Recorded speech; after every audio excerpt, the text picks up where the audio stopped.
I had surgically induced menopause because I had a hysterectomy. And for Okay. about 6 years, I had no idea that what I was going through was menopause. I decided I'd be an advocate. Yeah. And I would, try to support people, but I will also try to train the doctors so they can be better. I went on Amazon to see if there were books on menopause, and I could not see a black face. And I Yeah. thought, boom, I'm going to Yeah. be that black face. I could only write my experience. It would be Yeah. good to get other people's experience. So I spoke to friends, so friends in America, friends in Trinidad, friends in Tobago, friends in Ghana. I'm a Yeah. Risha priestess. So my spirituality and my faith is what holds me. I do my rituals. I reach out to others in my community, and we hold each other.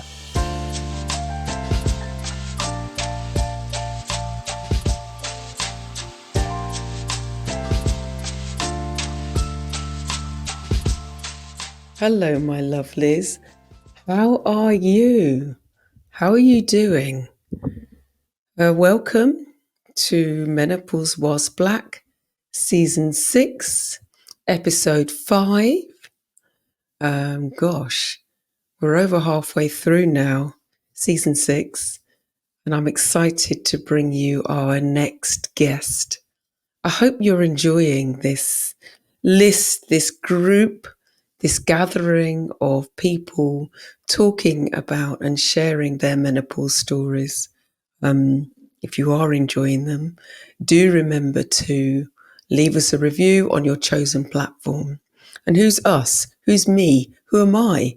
My name's Karen Arthur.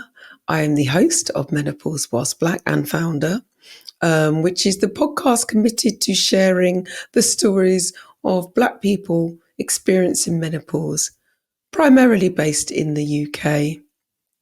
And today's guest is very exciting. This is someone I've wanted to speak to for a while, and the stars finally aligned. So I will let you listen to her. Sit back and relax, or put your running shoes on and get outside, or however you're experiencing and enjoying this podcast. And I will speak to you on the other side. Okay, bye. My guest today is Dr. Yansie Rolston. Dr. Yansie Rolston's PhD's experience is in health equity, providing technical expertise to statutory organisations, including the health service, businesses, civil society, and international agencies. As a researcher, skilled trainer, and facilitator, she creates, affects, and sustains change at all levels in order to improve physical, mental, and social well-being. She works across Europe, Africa, America, and the Caribbean, designing and implementing health equity strategies. Yansie facilitates workshops and community conversations on mental health and well-being, menopause, and the cultural context of bereavement, grief, and loss. Yansie founded You and Menopause in 2014 to raise awareness of diversity in menopause. She is the executive producer of 4 menopause documentary films.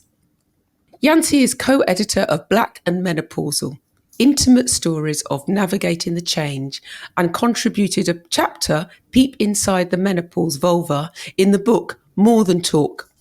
Yansie is the executive producer of Our Grief, a documentary on the intersections of Black women's grief.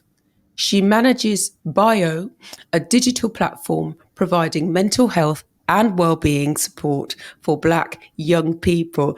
Dr. Yansie, welcome. Thank you, thank you, thank you. Goodness me. And already, I mean, I'm reading through this, and I will put the links and the names of the 4 films that you are executive producer of in the show notes. But you have done a lot, and that's a lot of work. The first thing I want to say is, how do you find the time? Listen, I don't even know.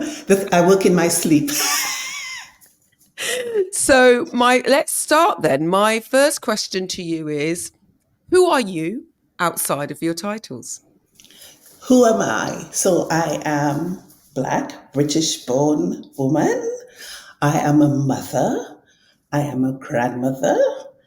I am someone who loves to travel and I love food. That's who I am.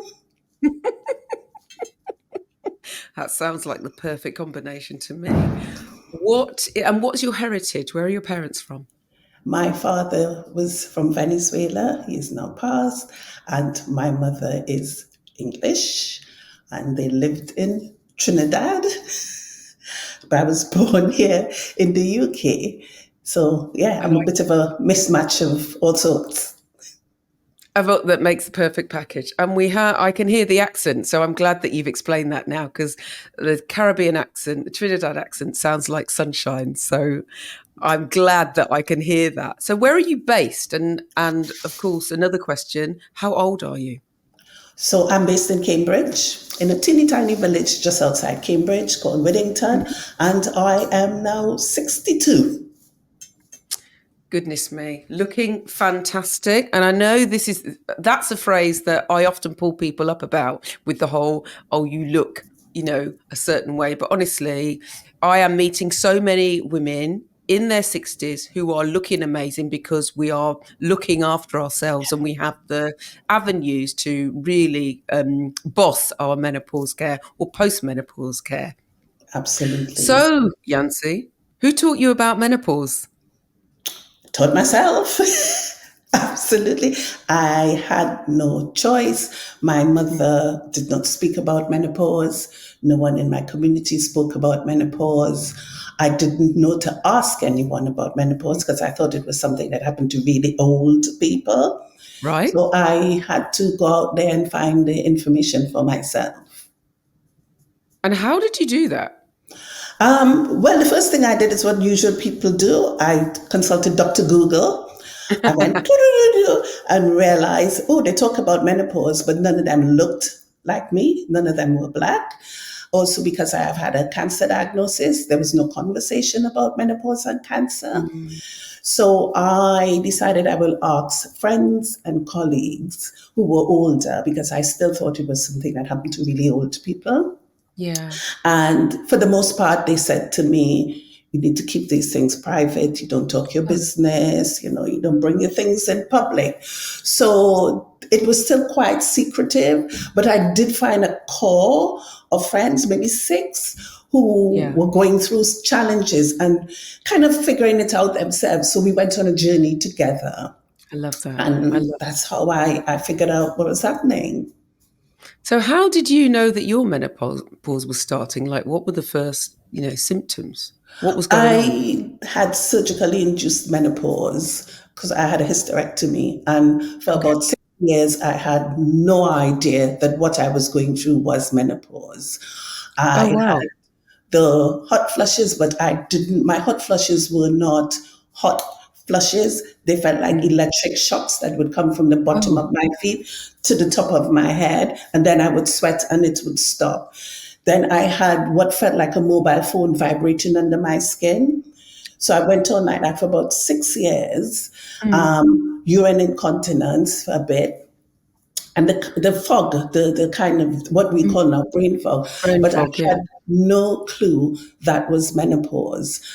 What happened was one day I put my car keys in the fridge and I cried, no lie, for about 12 hours Oh, nonstop. darling.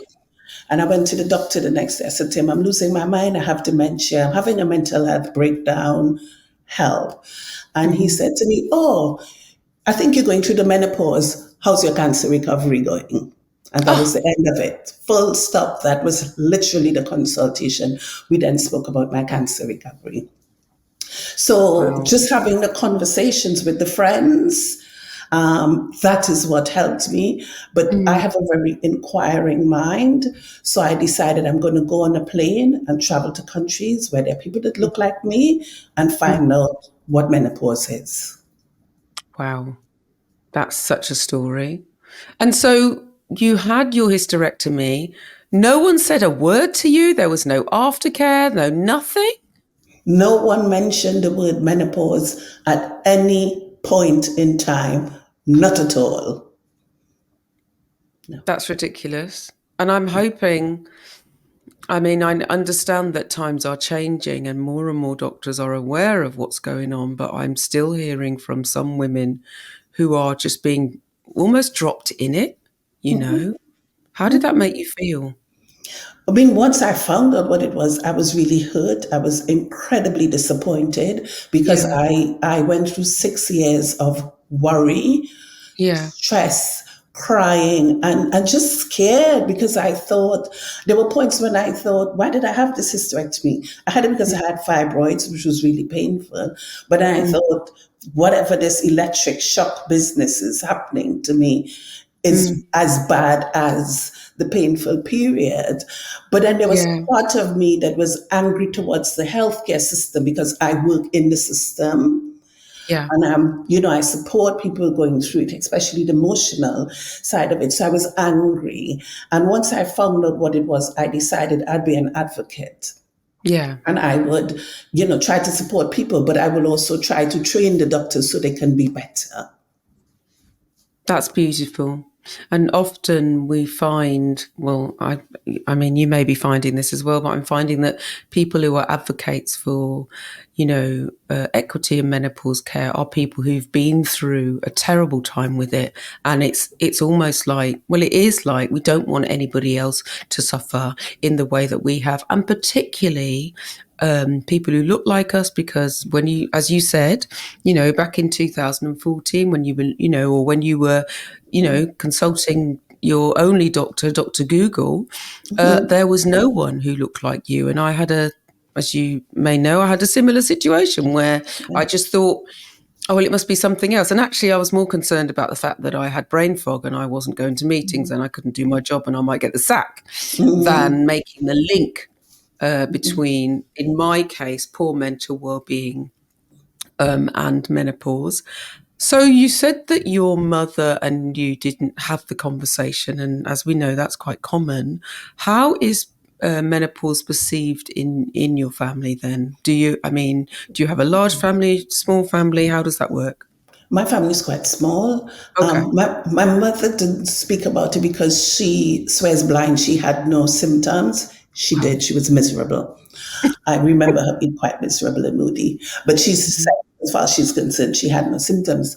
But since I've been doing the work, everyone in my family knows about menopause. One of my films premiered in London, and my 21-year-old grandson attended because I Oh, I said, love you that. need to know because at Yeah. some point in time, you may encounter someone who is menopausal that you need to Yeah. support and you don't know your future relationships. So we talk about it in my family. And actually, one of the catalysts for the work I do was my daughter. When I was first going through it, when I found out what it was, we had a Mm. mothers and daughters conversation, 6 mothers, 6 daughters. And my daughter Oh, I said love to that. me, I don't know what you're going through, but you cry a lot and I can't help you. And I thought, Oh, oh, it broke my heart. that's So we talk about heartbreaking. it all the time. And actually, her Mm. friends said the same. One of them said, my mom's changed and I think she doesn't love me anymore. How heartbreaking. Mm. So we need to That have is a conversation. absolutely heartbreaking. Yeah, Yeah. yeah. I'm really interested in that idea of having mother-daughter. You said 6 mothers and 6 daughters. So that was an informal thing that you set up, or was Yeah, it in? that was in How did 2014, actually. that? Wow. Yeah, it was just informal. So my daughter at the time must have been early 20s. And Yeah. we were just some friends. We were Mm. just chit-chatting and we said, but we need to let our daughters know what we wondered what they were thinking. So I said to my daughter, would you come? And she's like, yeah. I said, would you bring your friend? Yeah. So we literally did met for some tea and we had a 3 hour chit chat and the way the daughters were speaking, Mm. they were so concerned about their mothers and not knowing and not understanding because they didn't know what menopause was because as far Yeah. as they were concerned, their mothers were too young to be going Mm. through menopause. But they just couldn't understand why their moms being a little bit ratty or why their moms forgetting things and this close the window, open the window, bring the fan, take Yeah. the fan away.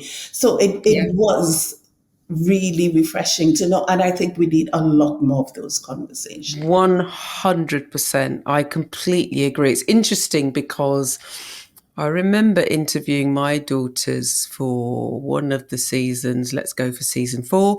I have two daughters who are 28 and 33, Mahani and Kareem, and having the conversation with them and the insight around their experience, particularly my eldest, their experience of what I was like before I knew I was menopausal, And I think these conversations are really important, and you obviously know this because it's not, yeah, we're doing the work, but the work, we're kind of through it in a sense. Yeah. And so what's important is that our daughters, their friends, aren't going to go through menopause or experience menopause in exactly the same way that we did because they will have the information.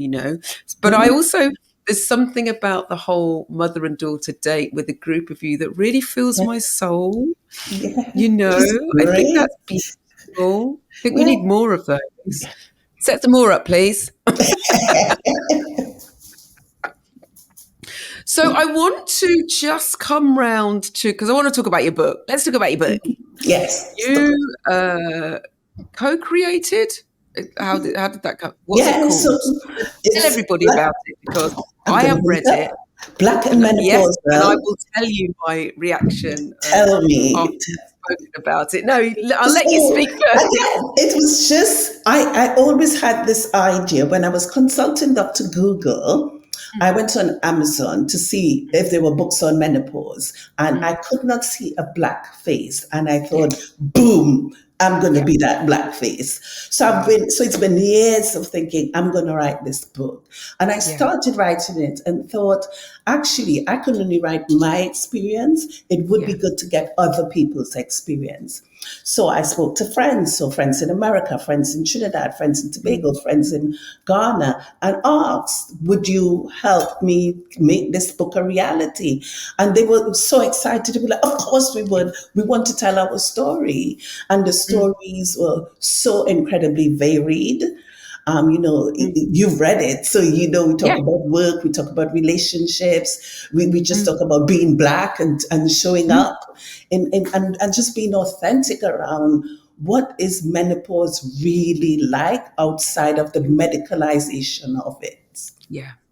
Yeah. What I love, my turn. So what I love, first of all, thank you because you sent it to me and I just loved it. And I had some other books on the go and I wanted to wait until I had the headspace to give it the attention I want. And I devoured it. And what I loved was one, what you said about there being lots of different, stories. And it underlines the fact that every menopause experience is different. But the stories of Black people experiencing menopause, we have that thread that goes through all of it. And I was reading some of the things, and some of them are very frank and very open and all very honest. And I just felt held. Yes, I felt, and as you can imagine, I've read quite a few menopause books, yes, you know, yes. but little things that people would talk about, whether it was the island that they were from, or the part of the world they were from, or something about that maybe having locks, or something that just connected. And I absolutely loved it, and I would urge. And there is a review coming. I will Thank you. put it on Instagram, and I'll put it in my newsletter. But I wanted to have the conversation with you first because, yeah, it is wonderful, and I want to thank you for that. I want to thank you for reaching out to people, reaching out to your friends, and thanking your friends for saying yes. I can imagine they were really excited. No one said no at all. No, no, Brilliant. I no. love that. Even though what they said is, oh my gosh, I don't think I can write, but I Right. would give it a try. So we Yeah. had writers' workshops. Yeah. Yeah, that's what we did so they can work. Yeah. It's brilliant. Yeah. So yes, Black and menopausal. Um, Go out. If you haven't got it, then go out and get it. And I will put a link in the show notes later. So you consulted a doctor. The doctor did not offer you support. We've established this. So who has supported you? I suppose it's your friends, right? But the Yeah. community supported me. Mm. You do your podcast, I listen to it. That supports me. Yeah. People reach out. You walk down the street and you hear someone whispering and you think, yeah. And Mm. those are the things that really help. And my family supporting me. But doing the work, I found incredibly helpful, Yeah. because you talk, and talking is the thing that we do. Our community, we just talk and talk and talk. Yeah. That's how we learn. And you talk about being held. I was held. Community held me. Yeah. I love that. So you were saying about you decided to travel. You love your travel, don't you? You've just Indeed. come back from, you told me just before we came on air, and I've completely forgotten. Where? Uganda and Uganda. Trinidad. That's it. Yeah. Uganda and Trinidad. You said in order to help you find out more about menopause, you wanted to speak to people who look like you in different countries. What did you discover? I discovered that everyone's menopause experience is different. What my one key takeaway for me was that though I am Black and I'm British, Mm, I do not speak for every Black woman where no. they are in the world. Yeah. That I consider myself well educated and I think I know what I know. And then I went into communities with my let me tell you attitude. And they were Did like, you? no, there were How did places that where I go was told, down? well, because I'm like, well, let me tell you about my experience of menopause. Yeah. I'm giving it all of this. Yeah. And they were like, what's menopause? What's that? Because in some communities, it literally isn't a thing. There's no Yeah. word for it. It Yeah. means nothing. Mm, So that was fascinating. So within those 2 seconds of me thinking, let me tell you about my menopause, they shut me down. And it was wow. like, this is how we live. So I went into communities and I stayed in communities where my bed was the cold ground outside. It was Mm, fascinating, amazing, beautiful. mm, Um, Other communities where you just witness the way they live. So I didn't speak the language, but I witnessed yeah. how they live in community. Yeah. Elders, youngers, everybody, community. And some places where, you're older and you're revered. The downside to Yeah. looking kind of young is that they don't Yeah. see me as an elder. Yeah. So I experienced that. It was incredibly fascinating because I said I went to India, I went to Africa, I went to the Caribbean, I went to America, and just immersed myself in different communities. Mm, Very, mm. very different. So if they're not, if they don't, if these people are saying, what's menopause? There's no word for menopause in their particular language. Does it mean they're not experiencing menopause, or does it mean that they deal with it in a different way? How are different people, experiencing menopause, even though they don't have a name for it? Like they're still, Hmm. we're still aging. Yes, Our estrogen is still depleting, yes. unless I've missed something. What's going on there? No, the body is changing, but they see Yeah. it in a different way because they are seeing that they're moving towards being ancestors. And for Right. them, ancestors is not about death dying in a scary way. It's a different plane, different Yeah. realm that they go to. You become older, you have a lot more years of wisdom behind you. So you're being revered in some of those spaces. So you are a elder who is wiser. You can support the young people. But physically, yes, changes are happening. But we also need to remember that in some of the countries, their diets are very different. And the way Yes. they carry their bodies. So, you would see the women are squatting. You see that they eat breakfast, lunch, and dinner time. Hmm. They use aniseed in every drink they make. So they Yeah. are using different things.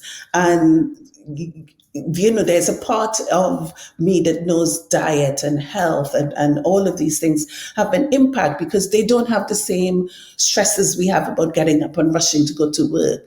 And Yeah. one particular community I was in, actually, I saw where they say a village raises a child. So in the morning, I saw the mother put the child out to the step. And Yeah. as she was walking to work, someone else came and looked after the baby. She said no words. Literally, someone came, took the baby, fed the baby, washed the baby, and then and that's how they were doing it.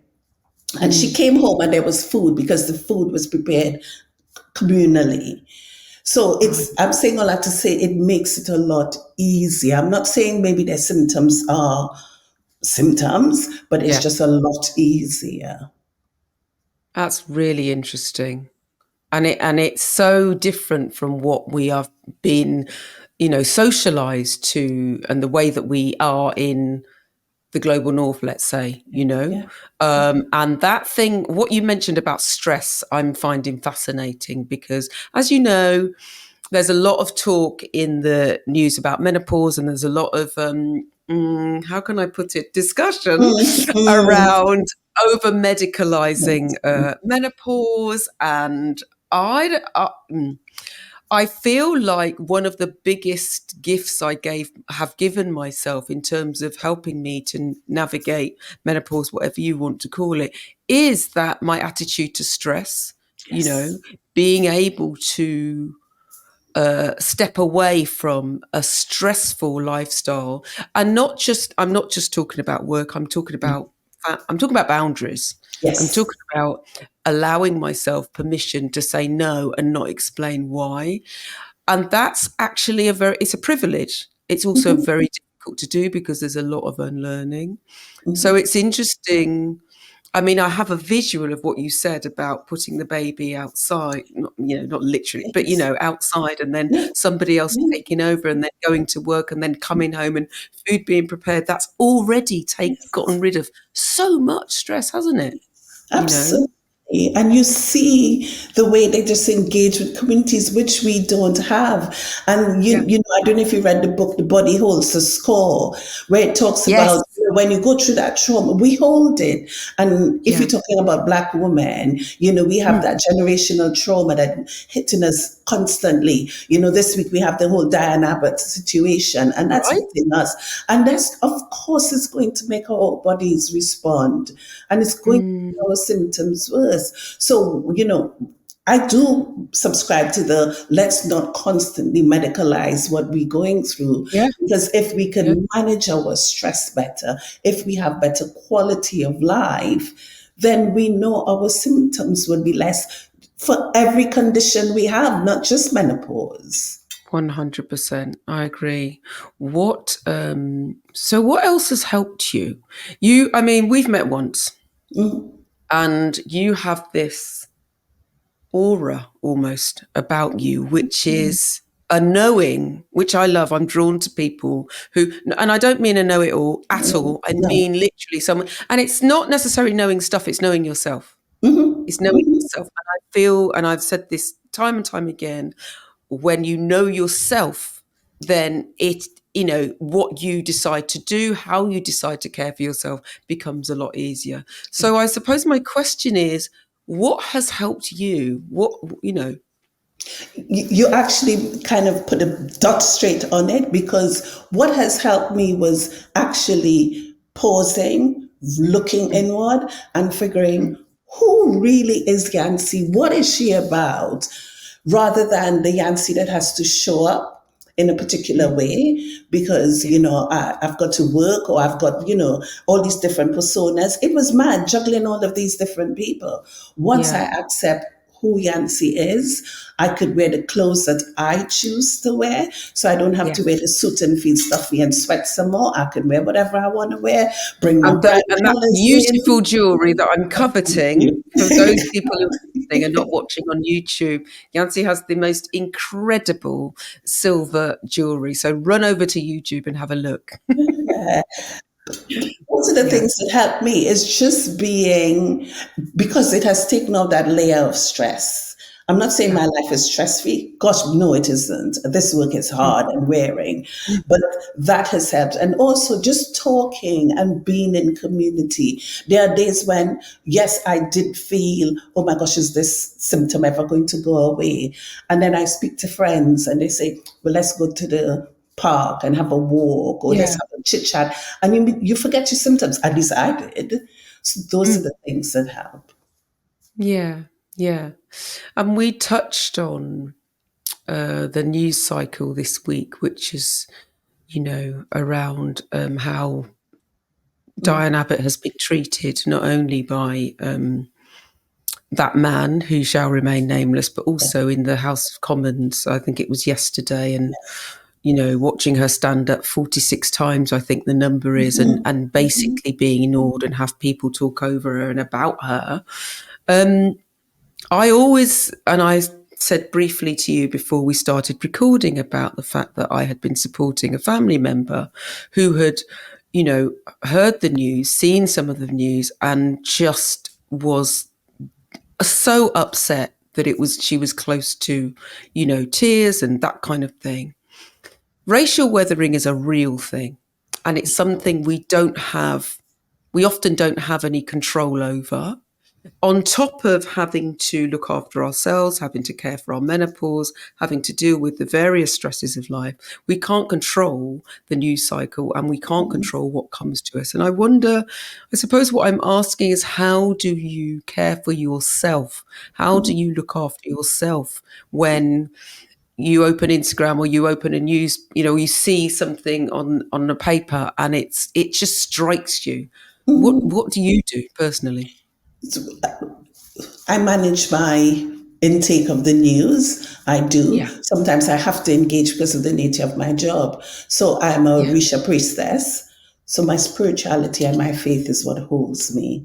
I do my rituals. I reach out to others in my community, and we hold each other.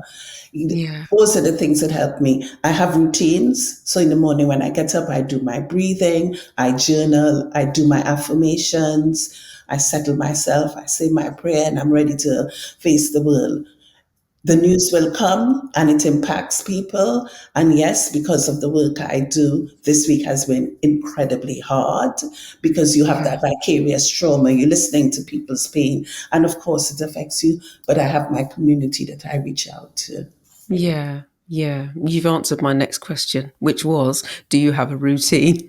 Which you've just explained. Can I ask you, have you always been like this? Have you always had a routine? Have you always been the grounded person that you clearly are? I became grounded when I had my son. I was 19 at the time, living the wild life. And then suddenly I had a little human being that I had to look after. And I thought, oh my gosh, I have to change who I am. I am now Wow. responsible for another person. So I stopped drinking Yeah. alcohol and I decided, base yourself in something, Yancie.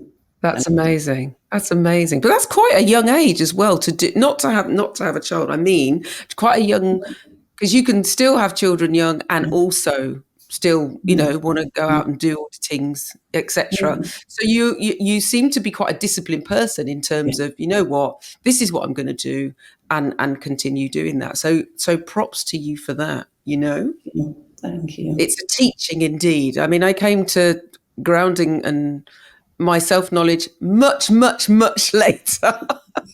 But everything happens in its time. Everything happens in its Absolutely. time, Absolutely. and we're all works in progress. Yeah, absolutely. How do you celebrate yourself? Wow. If you can see me, you know how I celebrate myself. I just like to live and look the way I want to. You know, what I see myself as inside is what I try to portray on the outside. I just keep it Yeah, real, as they say. Keep it real. yeah, yeah, yeah. I love that. I love that. And what brings you joy, besides obviously looking, and curating your outfits and that and your jewelry and your hair, etc. What brings you joy? What brings me joy? Well, this is the part of me you don't know. Carnival. So I go to carnivals around the world. Okay.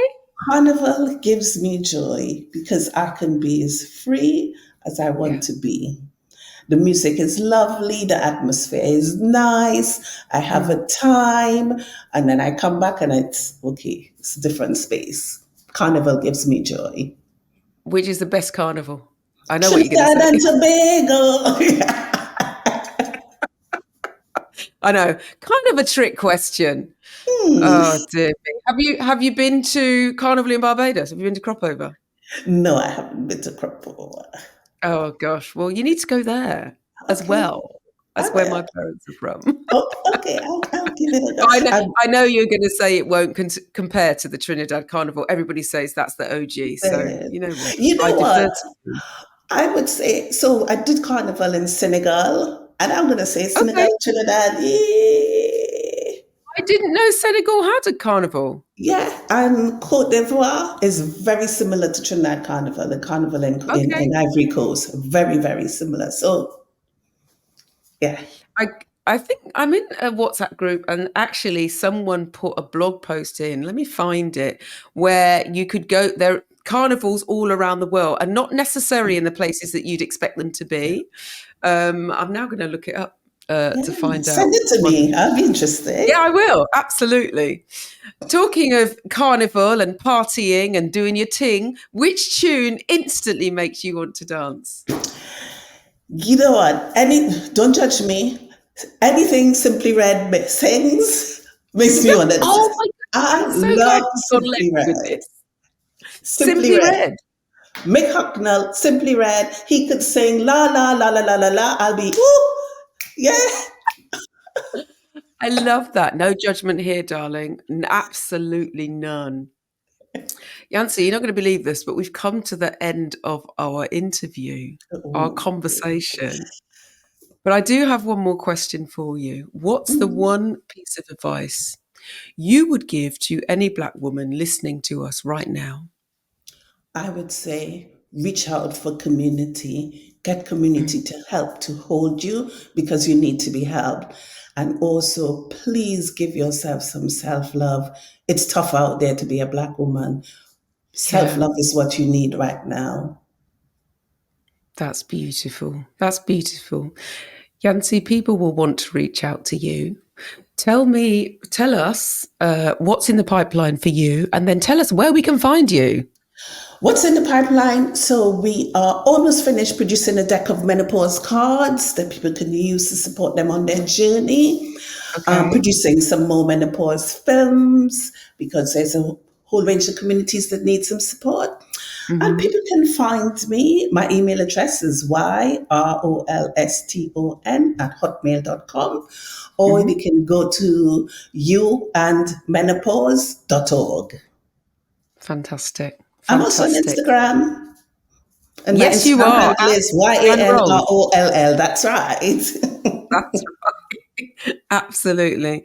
Yancy, it's been brilliant. Thank you so much for giving me your time and telling us so much about not just your experience and your personal journey, but also imparting your knowledge and your wisdom for people who are experiencing menopause. Thank you so much. Thank you. And thank you for the work that you do because you too have helped me. So thank you. Oh, I love that. That makes me happy.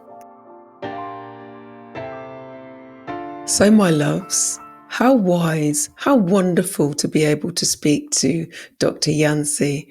I love that her curiosity around her own menopause and her anger around, the fact that there are so many things that she didn't know led her to deciding to go and look for herself and look for people who look like her and look like me in other countries.